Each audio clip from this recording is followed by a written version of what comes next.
You want clients to pay you what you're asking. They have to respect you. They have to respect the process. There's value in the process. I'm CJ Williams, and this is the life of a video producer.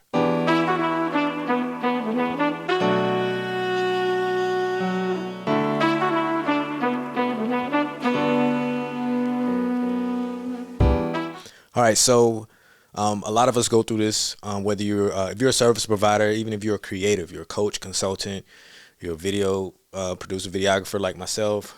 You have a service-based business, and your price isn't the same for everyone. You build custom packages for people sometimes. In some cases, you might find that a lot of cases you're gonna come across people who don't want to pay you what you're asking. They're gonna try to negotiate pricing. They're gonna try to talk you down. You're gonna get those price shoppers, people you just rather not deal with. It happens. So what I find is, and this is just me, and I'm sure a lot of people run into this, but I personally put more value, more weight on a lead that comes through my website than I do one that comes through social media. Because there's lots of ways people can contact you, right?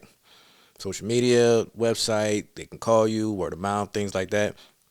But for most people, it happens in a couple ways: direct messages, and then website. I like the ones that come through the website as opposed to direct message. So let's talk about direct messages on social media, whatever platform you choose. I feel like when someone's sending me a message on social media, they can take that same message and send it to 10 other people within my geographic area, and these people offer similar service. They take that same thing and send it to them. What they're doing is waiting for the best price, seeing who's going to offer the most at the lowest price.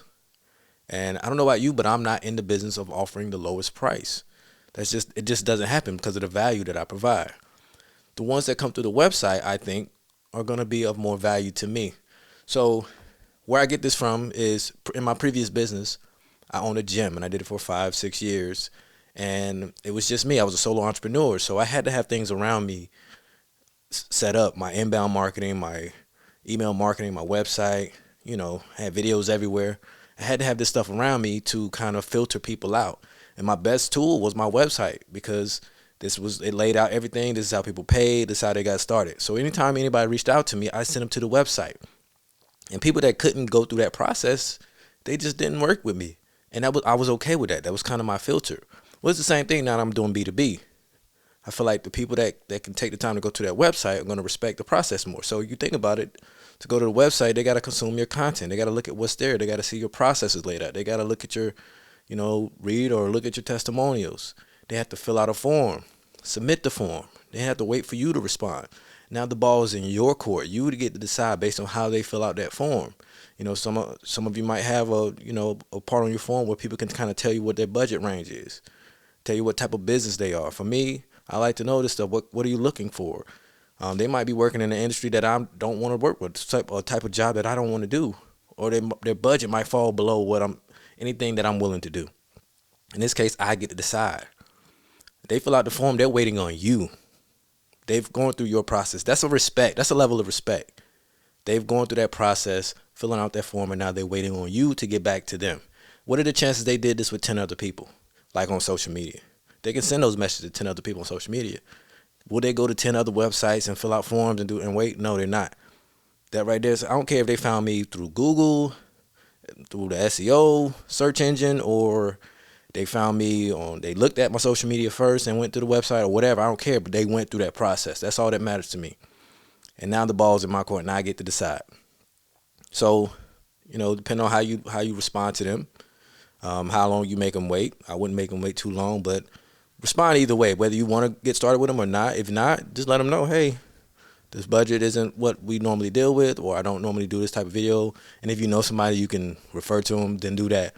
But either way, it's on them now to decide if they can come up with more money or whatever. But you get to make it the same way they're deciding if you're a good fit for them and what they want or need done. If you can solve their problems, you get to decide if they are a good fit for you. You get to decide if you want to work with them. It works both ways. All right. And if they choose to go the other way and they refuse to go through your website, do you really want to work with them? If they can't follow your processes from the beginning, what are the chances they follow your processes throughout any part of it? So for me, video production is there's the pre-production process. So after we've signed the contract and got retainers paid, we gotta look at creative, script, things of that nature. How, just storyboards or whatever. Then we gotta go to the production process. They might decide they want to change up how you do things there. Then the delivery process, post production. Like, no, this is why you came to me, because this is what I do. So if they don't respect the process for even getting started with you, what are the chances they respect any other part of your processes? And if they respect that process, getting started, you automatically drive up your value, I think. Because if, let's say they reach out to 10 people on social media, but you're the one that says, hey, thanks for reaching out, go to my website, check my stuff out, and you decide if you want to fill out the form, and I'll reach out to you then. That right there makes you different, and that right there is going to make them wonder, who does this person think they are, And then once they fill out the form, they got to wait for you, and this is your chance to look more busy, be more selective about who you are, who you work with, and actually tell them, look, this is what I need from you budget-wise. So you get to look busier. Even if you're not busy, this is your way of looking busy, looking more exclusive, so they feel like they're, working with someone who is really doing a lot out here, even if you're not. Gives them that impression. So this, I think, having that website, having a process to where people get started with you, even if they reach out to you on social media, direct messaging, send them to your website. Send them there. If you don't have a website with a form on it, get one. Put your work there so they can see that, so they can, so that builds value right there. The biggest reason why people are trying to lowball you on your price and negotiate is because they don't see the value. We'll send them to the place where they got to see that first before they even deal with you. Check it out. And that's what I do with everybody. Hey, go look here. And here's another thing you can do if they reach out to you direct message. If you haven't got the website part down yet, ask them what they saw that made them want to reach out to you. What particular piece of content? What piece of work that you did? What interview did they see? What piece of content did they see?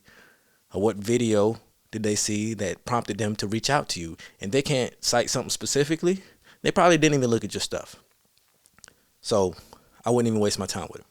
They're looking for best price, and the best price doesn't always work for you. It's the best price for them. All right. So be sure to subscribe to this channel. Let me know what you think in the comments. And yeah, I'd like to keep more content like this coming, but I need your support. So be sure to subscribe and leave comments and like this video, share it, of course. I'm CJ Williams, and this is the life of a video producer.